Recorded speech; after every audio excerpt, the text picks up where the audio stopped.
Bien, buenas tardes entonces nuevamente. Vamos a concluir la unidad 1. Quedó algo en el tintero que no terminamos de ver la última vez. Y vamos a dar comienzo a la unidad 2. Eh, Habíamos quedado en este slide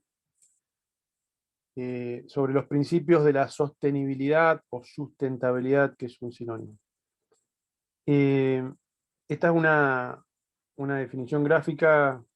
Ahí está la fuente de un investigador denominado Monday, que habla de 6 principios, eh, que básicamente encierran los 3 principios, los 3 pilares de la sostenibilidad, del cual este, nosotros hacemos marco o pie en otras unidades. Lo vamos a ver en el triángulo de la sustentabilidad, en la unidad 5, que trata sobre gestión integrada de recursos hídricos, que básicamente el triángulo consiste en que el desarrollo sustentable se base, esté fundado en 3 pilares: en el respeto por la calidad del medio ambiente, o una sostenibilidad ambiental; una eficiencia económica, digamos,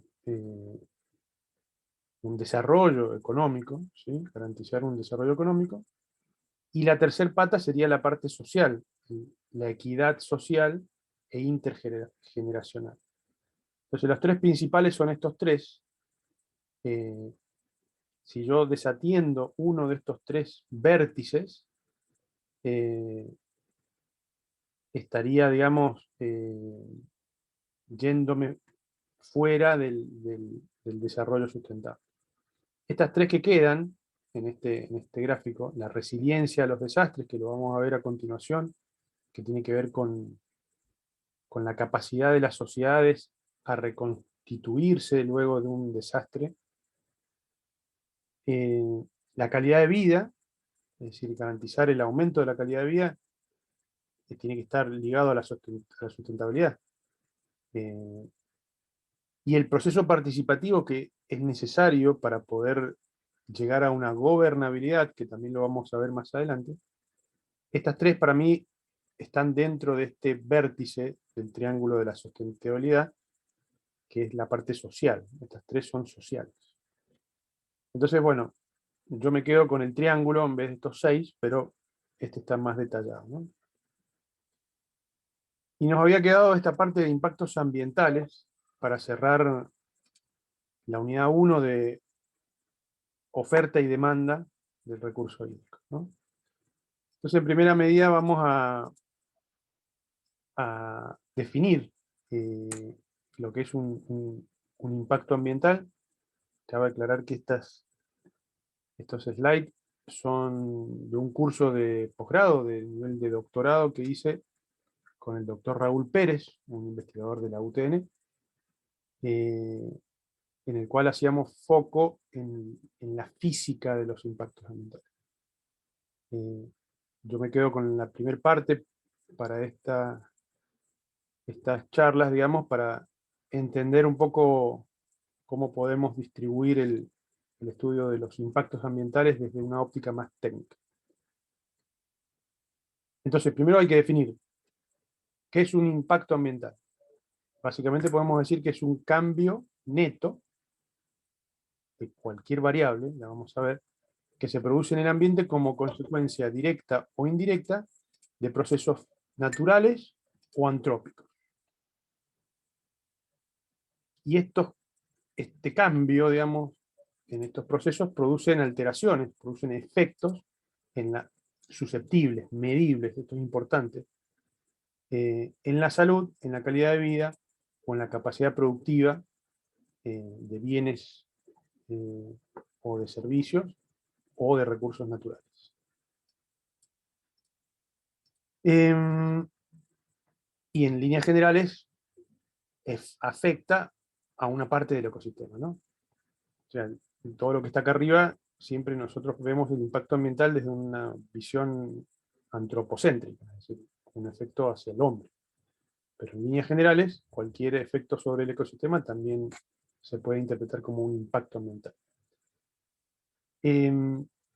Podemos dividir el proceso del impacto ambiental en función de su trayectoria. Es decir, partiendo de una fuente que emite ese contaminante, tenemos un proceso de emisión, es decir, asociado a una fuente generadora de ese impacto.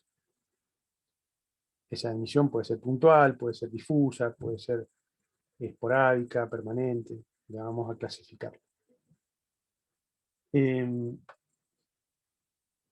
Después, una vez que está emitido, ese contaminante se va a transportar a través de un medio, ¿no? Puede ser agua, el suelo o el aire. Y va a llegar a un medio receptor, que puede ser un cuerpo lacustre, un río, el mar, o un punto bajo, ¿no?, del suelo, de la corteza terrestre, donde se acumulen y se depositen estos contaminantes. Ese punto de recepción también puede ser el hombre. Es decir, puedo yo tomar agua contaminada y el punto final de evacuación lo estoy acumulando yo, ¿sí?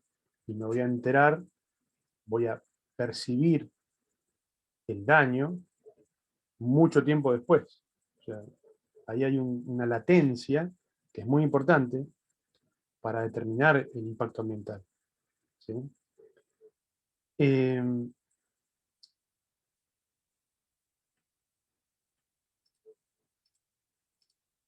Después, esto en función de en el medio donde se transporta, podemos dividirlo en procesos atmosféricos, donde predominan las leyes de la termodinámica o la mecánica de fluidos, igual que en un medio acuático o parte de la hidrosfera, eh, y los procesos terrestres, ¿no?, donde predominan más las leyes de la física del sólido y leyes de la termodinámica también. Y generalmente están interrelacionados, ¿no? Acá es donde está la complejidad de estos procesos, porque parte se evaporan, parte se diluyen, parte se disuelven, eh, y hay física y química en cada uno de estos procesos. No vamos a ahondar más respecto a esto. Básicamente hay una físico-química muy detallada para interpretar una pluma contaminante, por ejemplo, ya sea en la atmósfera, producida por una chimenea de una industria, o una pluma contaminante en un medio fluvial, donde se determinan, por ejemplo, concentraciones, distancias de esta pluma contaminante, bueno, concentraciones de distintos valores, etcétera, etcétera. Es la parte física más rica desde lo técnico, se puede modelar, se puede simular matemáticamente, eh, pero no es en sí lo que más se ve, digamos. Lo que más van a estar acostumbrados a ver son evaluaciones de impactos ambientales desde una óptica más subjetiva, ¿sí? Existen metodologías, la más conocida es la matriz de Leopold, que establece una clasificación, que es la que vamos a explicar enseguida, para determinar causa y efecto de un impacto sobre un medio, sobre el medio físico, el medio biofísico o el medio social, y se caracterizan estos impactos una vez identificados. Esta es la parte más difícil, es la identificación, eh, y la temporalidad, es decir, en qué fase del ciclo de vida del proyecto que estemos evaluando sus impactos. Por ejemplo, la construcción de una presa la mayoría de las construcciones tienen tres fases, ¿no? Las fases de ejecución, la fase de operación y la fase de cierre. En la fase de ejecución, bueno, generalmente donde donde devienen los mayores impactos negativos. Es decir, todo lo que sea contaminación sonora por ruidos de vehículos, ruidos de motores, contaminación de derrames de combustibles, movimientos de suelo, etcétera, etcétera, y tienen una duración relativa a la obra, ¿no? Tienen una temporalidad. Eh, entonces, lo primero que hay que hacer es identificarlos, y una vez que están identificados, clasificarlos para poder evaluarlos, para poder otorgarles un valor, para finalmente construir una matriz que identifique en una forma gráfica, con colores, rojos, amarillos y verdes, o tonalidades que indiquen esta intensidad, esos impactos, ¿no? Entonces, en primera línea podemos dividir impactos positivos y negativos. Los positivos generalmente están asociados a las ventajas económicas, por ejemplo, de un proyecto, de una obra. Por ejemplo, el empleo que produce, la mano de obra que va a requerir, la producción que va a tener una vez puesta en marcha, son puntos a favor de la obra, digamos, ¿no? Es un cambio neto en el ingreso, por ejemplo, per cápita de una provincia, ¿sí? Entonces, este cambio neto, que es lo que habíamos utilizado para definir el impacto ambiental, es lo que yo voy a categorizar o evaluar o ponderar, ¿sí? No es lo mismo el impacto positivo que tiene un barrio, la ejecución de un barrio, al impacto positivo que tiene la generación hidroeléctrica de una presa, por ejemplo. ¿Se entiende? Los impactos negativos, que son los que afectan ya sea al ambiente o a cualquier fase del ecosistema, cualquier sistema físico, social, económico o biofísico en general. Y existen más clasificaciones, por ejemplo, por su intensidad. Puede ser un impacto pequeño o un impacto grande, entonces se dice de una intensidad baja hasta alta o muy alta. Después se habla de su extensión, se puede identificar un impacto muy puntual, muy local, a un impacto más regional.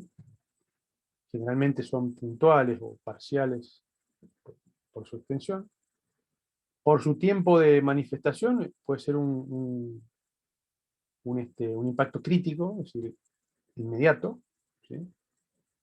O un impacto a corto plazo o un impacto latente, es decir, casi a largo plazo, ¿sí? Por su persistencia, podemos categorizar a los impactos de fugaz, cuando se evidencia su cambio, su impacto, en menos de un año, temporal, entre 1 y 3 años, pertinaz, hasta 10, y permanente, cuando su persistencia supera los 10 años, ¿no? Un impacto permanente, por ejemplo, es el cambio que produce la inundación de un vaso de una presa. Es permanente.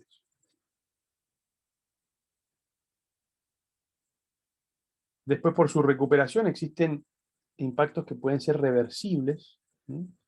Que con el tiempo puede llegar a recuperarse la naturaleza de ese impacto. Pueden ser irrecuperables o mitigables. La palabra mitigación tiene que ver con una recuperación parcial, es decir, con acciones que haga la sociedad o la industria o la obra que está siendo analizada para minimizar el impacto, ¿sí? La mitigación tiene que ver con eso, con una recuperación parcial. Un,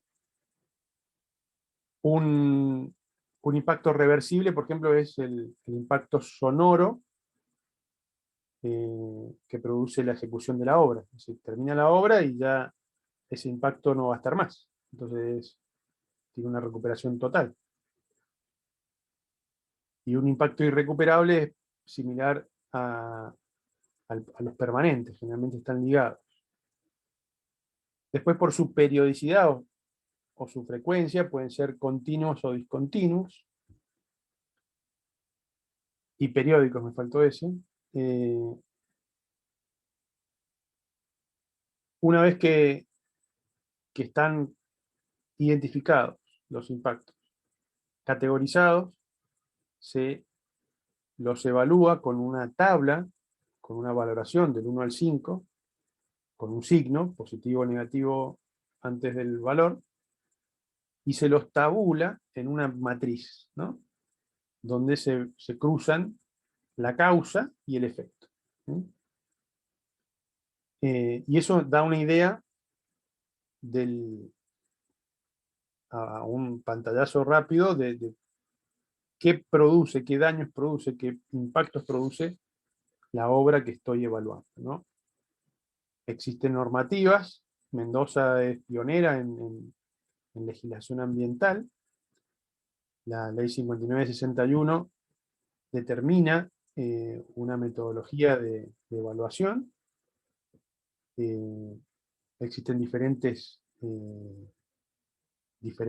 grados de estudios a realizar, desde un informe de partida hasta una declaración de impacto ambiental, donde, dependiendo en función de la magnitud de la obra, ¿no?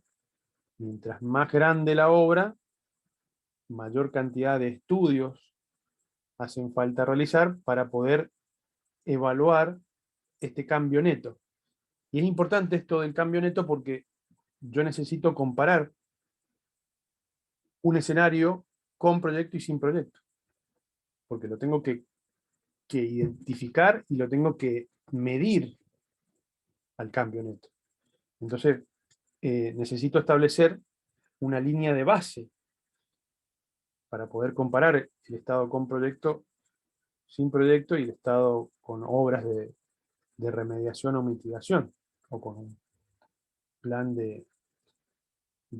plan ambiental, de gestión ambiental. Entonces, mientras más grande la envergadura del proyecto, más estudios de base son necesarios para poder identificar este cambio, ¿no? Finalmente, el estadio más grande, que es la declaración de impacto ambiental, requiere de una participación social, de una audiencia pública, que si bien no es vinculante, es decir, si la sociedad está en contra de ese proyecto que está siendo evaluado ambientalmente, al no ser vinculante, no restringe la aprobación de ese proyecto. Pero debe pasar por la Cámara de Senado para poder otorgar la declaración de impacto ambiental desde la provincia. Ahí entra la provincia a gestionar. Existen instituciones, dependiendo de la Secretaría de Ambiente, como la Agencia de Ordenamiento Territorial, la Dirección Nacional, Dirección de Recursos Naturales, etcétera, que son los que otorgan la declaración de impacto. Bien, otra definición, porque tiene que quedar claro esto de la contaminación. Cuando la actividad humana altera drásticamente los caracteres del agua, transformándola en indeseable o peligrosa para el hombre y su medio ambiente, estamos en presencia de un proceso conocido como contaminación. Entonces yo les pregunto, ahí vemos algunas imágenes de contaminaciones, ¿no? De cuerpos de agua contaminados. La pregunta dice, si un río presenta arsénico, ¿está contaminado? Depende en qué cantidad, profe. Exactamente, depende de qué cantidad. No. A ver otro. No depende de la cantidad. No depende, profe, de que si es dañino para el hombre y el medio ambiente. El arsénico El es estado en dañino el que para se el hombre. encuentre, El arsénico en ciertas magnitudes es dañino, pero no depende de eso. del estado en el que se encuentre, ingeniero. No. Respondamos primero. Puede ser, profe, que se El considere río tiene contaminado arsénico. si no es parte del agua potable, digamos, si no es constitutivo natural del agua potable. No, Gino, no. Respondamos primero. El río tiene arsénico. ¿Está contaminado? Sí, para mí sí está contaminado, profe. ¿Todos dicen que sí? ¿Quién le da la razón a Marcos? Deberían releer la definición. Sabrina indica que hay que Ingeniero, pero leer. no hay arsénico orgánico e inorgánico. No, el arsénico no, es inorgánico y no hay, y es dañino para la salud del hombre, digamos, ¿no? O para la vida. ¿Alguien que no le dé la razón a Marcos? ¿O todos estamos de acuerdo que el río con arsénico está contaminado?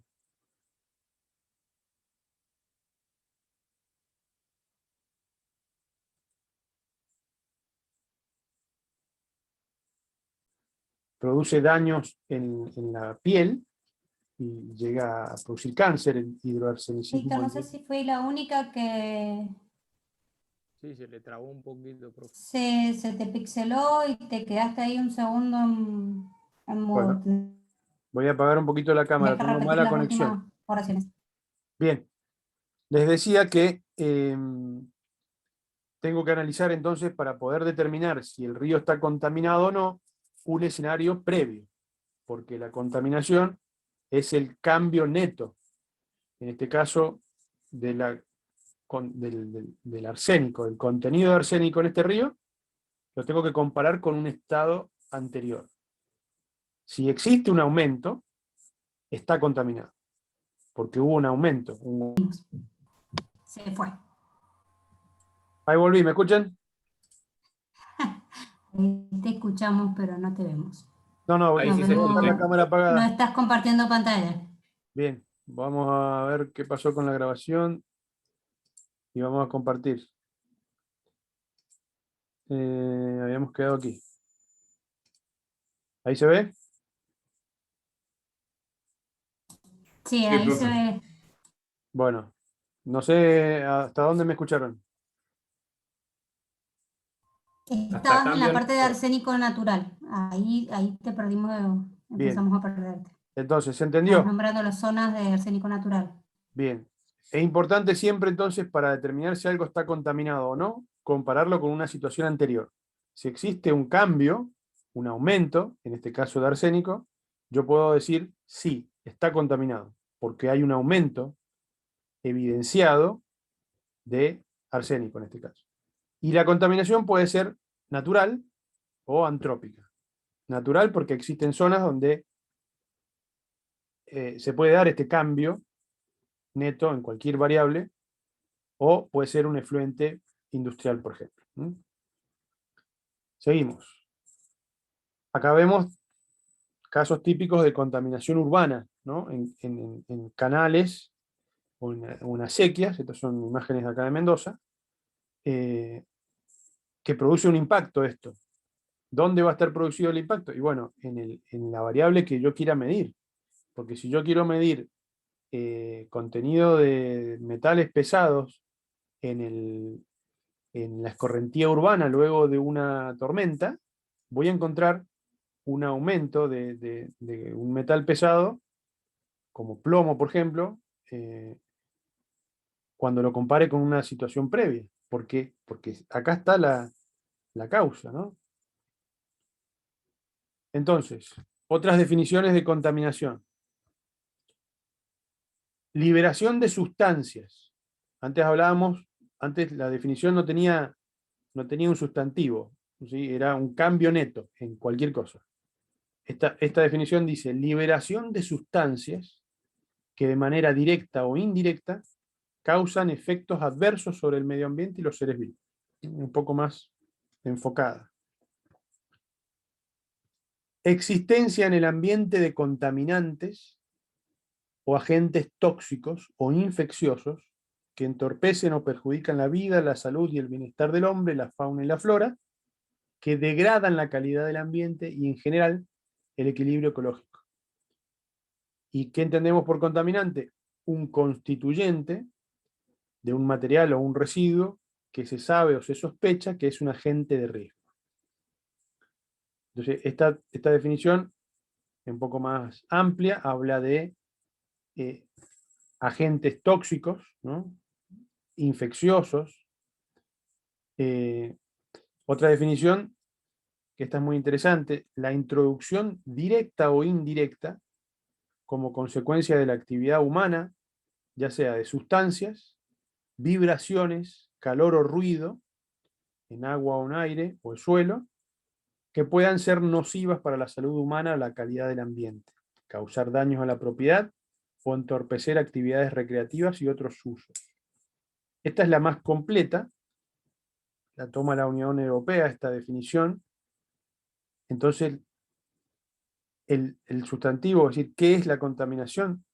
Es la introducción de una sustancia, cualquier cosa puede ser, una vibración, que esto no lo habíamos mencionado, un calor, que también lo vamos a ver más adelante, como contaminación, o ruido, en cualquier medio, agua, suelo o aire. ¿Qué características tienen la contaminación hídrica? Vamos ahora al medio que nos compete. Ingeniero, Sí, la causa siempre es el hombre igual. O sea, si, como decía usted, si hay un cambio, no sé, un proceso natural por el cual cambia el río, una acción volcánica y eso contamina el humo, contamina la atmósfera, no se considera. no, sí se considera. El causante puede ser el hombre o la naturaleza. Lo importante es entender que la contaminación es el cambio. Tiene que haber un aumento o un decremento, porque puede ser también en lo contrario, una diferencia con una situación previa. ¿Se entendió? Sí, perfecto. Bien. Alguien había comentado que las aguas no son puras, ¿no? Que químicamente no son puras. Eso está muy bien. Un agua natural puede contener arsénico, puede contener flúor, puede contener boro, que son sustancias bastante peligrosas, digamos, cuando se acumulan.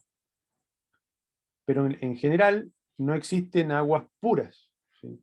Químicamente el agua destilada no tiene ninguna sustancia. Y en la naturaleza no se encuentra agua destilada. Algunas salvedades.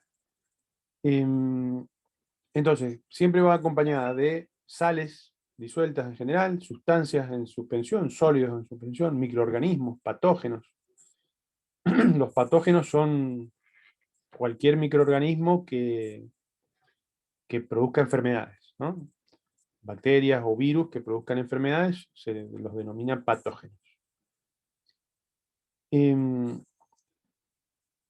Lo difícil de la contaminación hídrica es que se incorporan en un grado variable en el ciclo hidrológico, digamos, ¿no?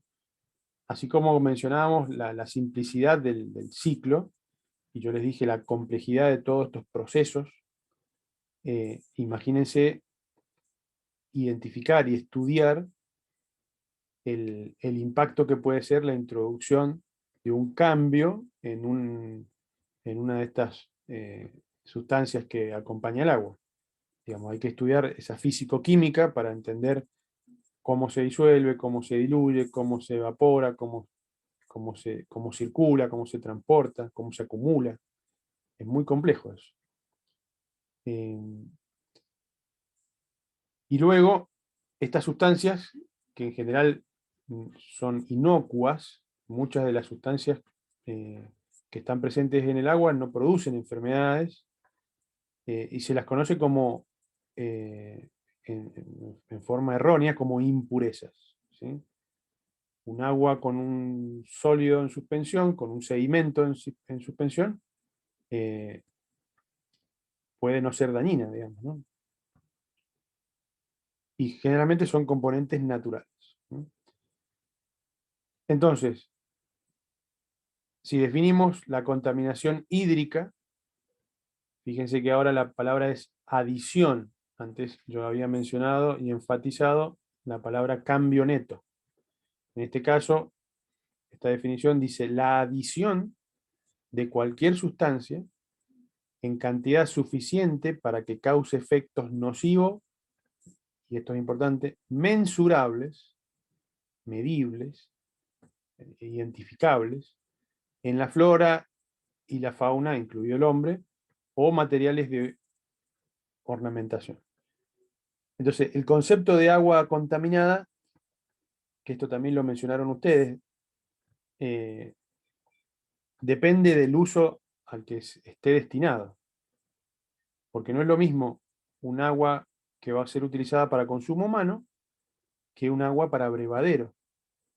Si yo tengo un agua de pozo subterránea que tiene una salinidad, es decir, un contenido salino de cualquier sal, por ejemplo, bicarbonato de calcio, o sodio, y tiene un contenido salino no apto para consumo humano, yo puedo decir, esta agua está contaminada, porque la comparé con una muestra del año anterior, y tenía 1000 microsiemens de salinidad, de conductividad eléctrica, y ahora lo mido y tiene 1500 microsiemens. ¿Qué quiere decir? Que se está contaminando, hay una contaminación, hay una adición de esta sal. Pero si el uso es para abrevadero, ese cambio, esa adición, no afecta a las condiciones de los animales, entonces no está contaminado, ¿sí? Porque todavía el uso tolera ese cambio. ¿Se entiende? Entonces acá donde está la parte de clasificar en intensidad, en el efecto que produce, ¿sí? ¿Cuáles son los contaminantes principales del agua? Bueno, le hablé de los patógenos, generalmente son producidos por aguas residuales, efluentes cloacales o excretas de animales. Acá donde están los patógenos, por ejemplo, una Escherichia coli, que cause diarrea. Residuos orgánicos biodegradables proceden de residuos sólidos urbanos o efluentes cloacales también. Compuestos inorgánicos solubles, todas las sales, algunos metales, y las fuentes de estas sustancias pueden ser industriales o mineros, o aquí está mencionada la lluvia ácida también. La industria agroquímica, o la industria agrícola en general, produce muchos de estos compuestos, y sobre todo estos, los que provienen de nutrientes de plantas, sales de nitrato, nitritos, sulfatos, fosfatos, todo proviene de industrias o lixiviados de fertilizantes de la producción agrícola. Después podemos tener componentes orgánicos, solubles e insolubles, aceites, grasas, hidrocarburos, plásticos, sólidos en suspensión, que les comenté, y ya algunos más complejos como sustancias radiactivas y el calor. Por ejemplo, el calor que produce un efluente de una planta térmica, por ejemplo, ¿no? Que utiliza el agua para refrigeración. Toma el agua de un curso de un río, la utiliza, la devuelve en la misma cantidad que la tomó, porque no consume cantidad de agua, pero la devuelve con un delta T, con una diferencia de temperatura de casi 20 grados, entre 10 y 20 grados. Entonces, ahí sí ven, hay un cambio neto. Se produjo un impacto. En forma resumida, los principales contaminantes entonces son la salinidad o la alcalinidad del agua, la peligrosidad sódica de agua o de suelo también, desechos orgánicos que demanden oxígeno, todo lo que tenga que ver con la contaminación microbiana, sedimentos, plaguicidas, metales, y los nutrientes que producen un efecto denominado eutroficación, que lo vamos a ver bien en detalle en la unidad 5, que tiene que ver con un enriquecimiento generalmente artificial de nutrientes en un sistema lacustre que lleva asociado un desarrollo masivo e intempestivo de algas. Entonces, en función de la cantidad de nutrientes que tenga un cuerpo lacustre, un lago, un embalse, y esta fuente de estos nutrientes proviene generalmente de efluentes cloacales, que son arrojados a este cuerpo de agua. Estos efluentes cloacales tienen un contenido de nitratos, sulfatos, muy grande, que demandan oxígeno de una manera muy alta, y producen esta oferta de nutrientes, porque básicamente los nitratos, todo lo que tenga que ver con los compuestos nitrogenados, fosfatados o sulfatados, tienen que ver son nutrientes para la biota y la flora, porque se desarrollan algas, y es un ciclo, digamos, un ciclo no virtuoso, ¿cómo es? Un ciclo,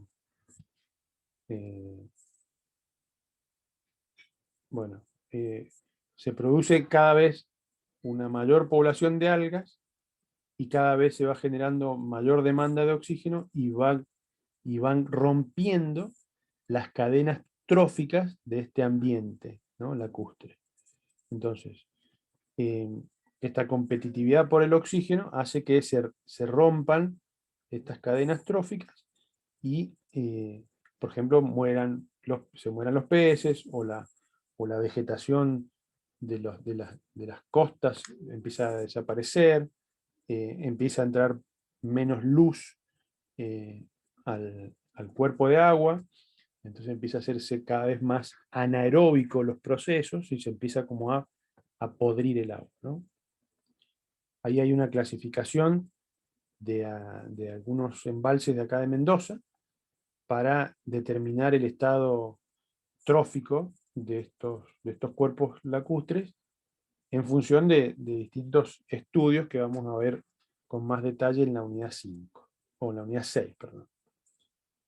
Pero para que les vaya quedando, el más complicado de todos, generalmente por su edad, fíjense que los que tienen más años de antigüedad son los que más han sufrido recepciones de efluentes, ya sea industriales o domiciliarios en sus embalses. Y el más complicado es el Carrizal.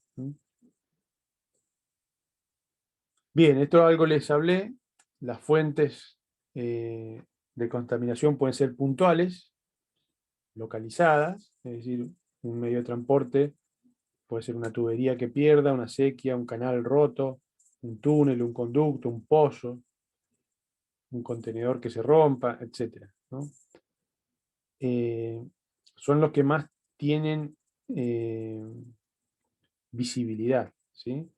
un derrame de un hidrocarburo o una rotura de una presa de relave minero, por ejemplo, son fuentes puntuales, fuentes localizadas.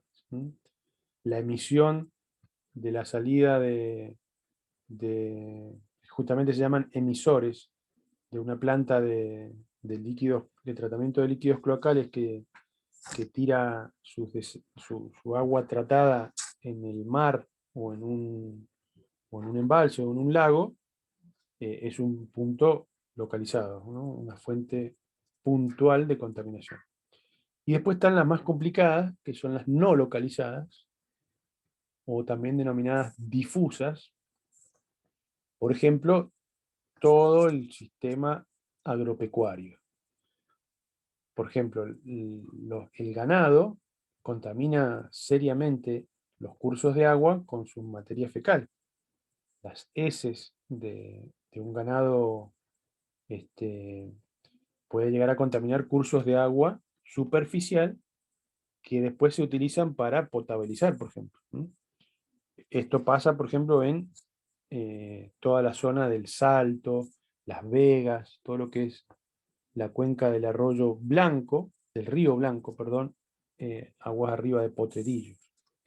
Y existen una planta potabilizadora que está tomando esa agua, que está contaminándose aguas arriba por estos pequeños ganados que circulan, digamos, y contaminan en forma no localizada. Otro ejemplo es la actividad agrícola. La actividad agrícola utiliza para su producción distintos herbicidas, plaguicidas, incorporados en el riego, que de alguna manera los excesos lixivian, ¿no? Se percolan y llegan al nivel freático y bueno, contamina el recurso subterráneo. Esto ha pasado en Mendoza y ha sido la causa de la contaminación de los 2 primeros niveles de acuíferos. En una primera instancia se creía que la contaminación del recurso subterráneo en Mendoza se daba en forma localizada por los pozos de aguas, porque muchos de estos pozos estaban en malas condiciones y podían, digamos, mezclar aguas de distintos niveles de profundidad. Pero es mucho mayor la superficie areal de todas las 300.000 hectáreas de cultivo que tiene el Oasis Norte respecto a los 20.000 pozos individuales.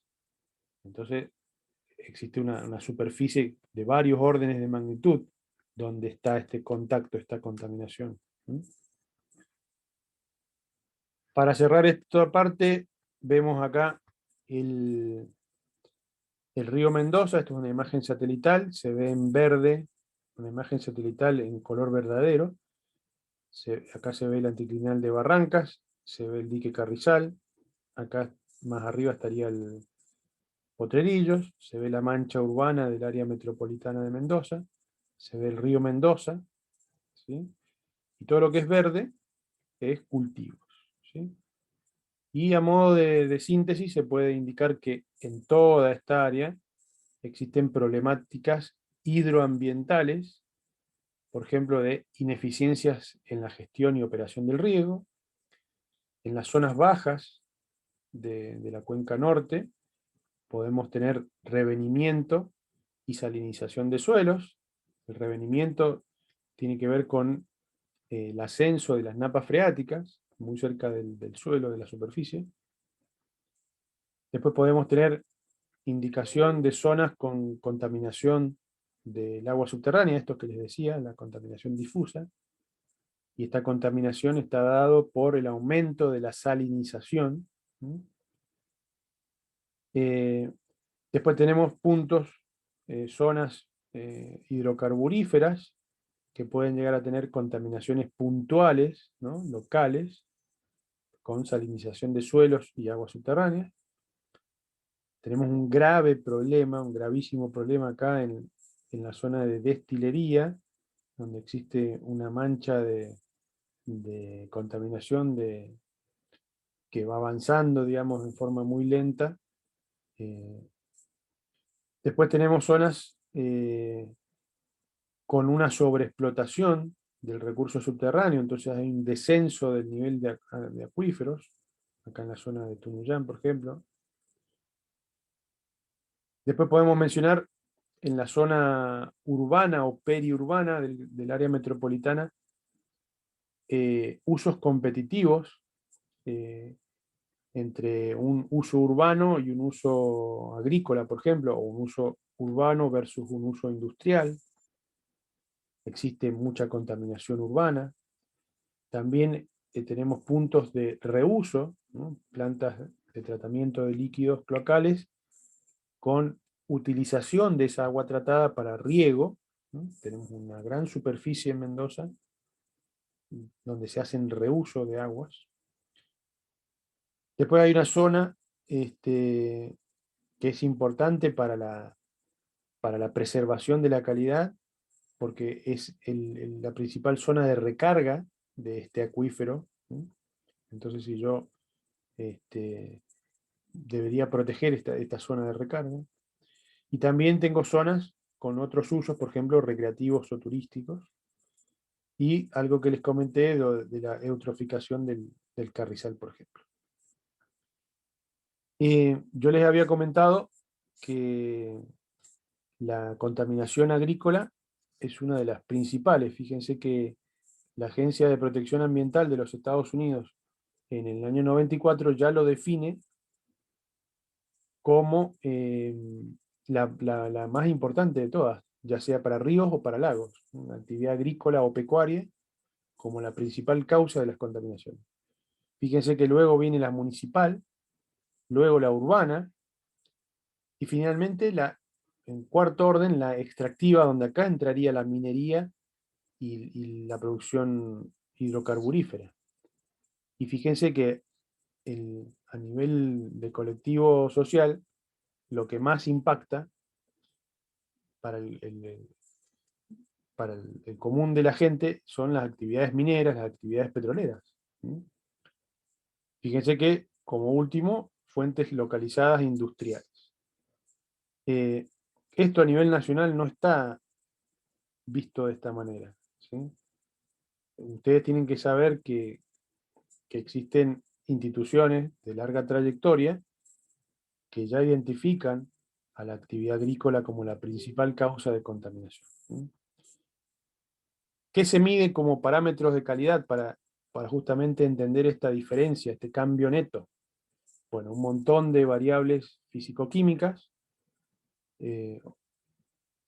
Por ejemplo, el pH, para saber su salinidad, su alcalinidad o su acidez. La temperatura, el color, algunas variables organolépticas como color, turbiedad o olor. Todo lo que tenga que ver con sólidos disueltos, sedimentables, suspendidos. La conductividad eléctrica es una variable indirecta que me establece la cantidad de sales que tiene el agua. Entonces es una variable que se mide rápido y me da una idea del contenido salino. La dureza, la alcalinidad, el oxígeno disuelto, la demanda química o bioquímica de oxígeno, los contenidos de los compuestos nitrogenados, cloruros, fosfatos, etc. Y acá, para que tengan una idea, algunos valores reales de nuestras cuencas o nuestros recursos subterráneos. Por ejemplo, yo les dije que hay 3 niveles de profundidad de este acuífero. El primero está totalmente colapsado. Vamos a la cuenca norte, por ejemplo. salinidades del orden de 2.000 a 5.500 microsiemens por centímetro. Esa es la unidad de la conductividad eléctrica. Acá hay unos parámetros umbrales para tener idea. Para consumo humano, ya a partir de 1.500 microsiemens, yo empiezo a sentir el agua rara. Y tolero hasta 2.500. Fíjense que ya el primer acuífero está superando este valor. El segundo nivel, un poco menos contaminado, con algunos valores atípicos, y el tercero un poco menos.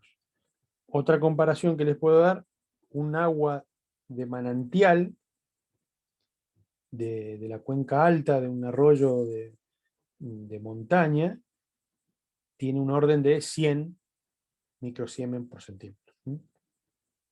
El agua destilada tiene 0. Esto léanlo tranquilos, pero básicamente indica la fuente de contaminación agrícola, industrial, urbana, y los efectos que produce, y los controles o medidas que se pueden llegar a tomar para minimizar un poco esa contaminación.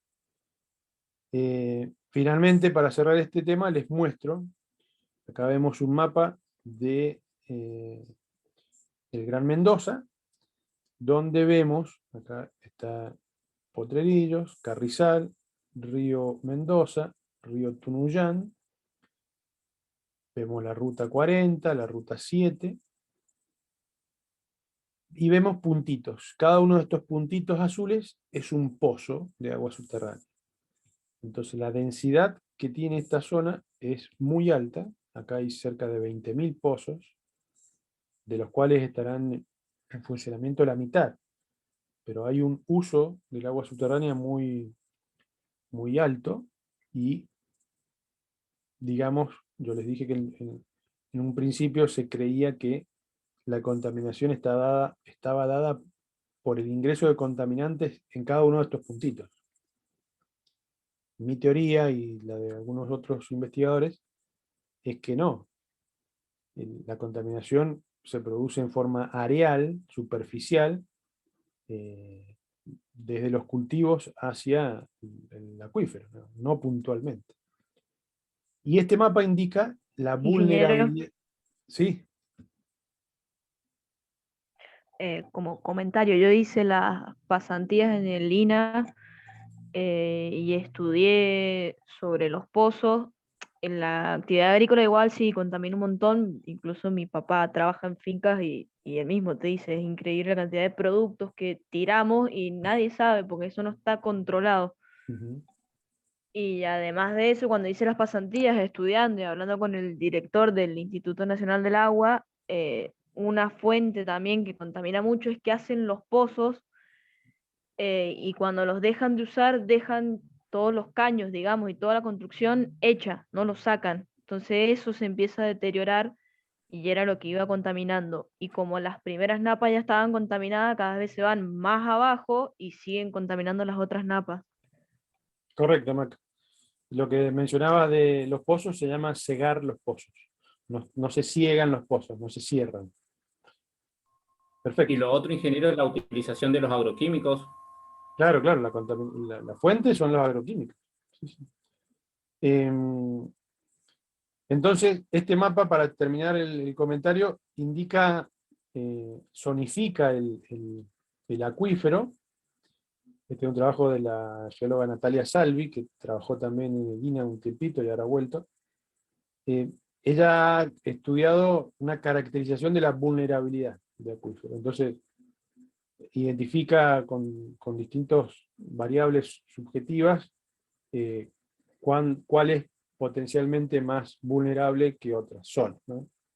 Entonces vemos que las zonas más oscuras son las zonas más plausibles de ser contaminadas, porque tienen una gran zona por encima que tiene el contaminante, o por el suelo, que es muy permeable y llega más rápido la contaminación.